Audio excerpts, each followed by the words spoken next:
I recently saw a post in our Facebook group, Ali, and it said, I'm going to start TRT, but I don't want to get too big. What advice can you give to this gentleman? Oh man, dude.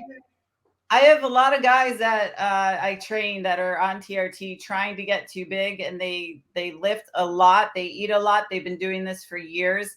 I have yet to have someone say, Ali, I've gotten way too jacked. Can we do something about this? So Yeah. honestly, like, because my background came from golf fitness and strength and conditioning, golf is the only sport next to or the population in that sport next to women who are worried about being too bulky from training. So it's not going to happen, trust me, especially from therapeutic TRT dose. And if you had a higher dose, or you can sit on the couch, inject a gram of test and a bunch of other anabolics, but you're still going to have to go to the gym, and even then it's going to take years for an appreciable baseline of muscle mass to show up. Yeah.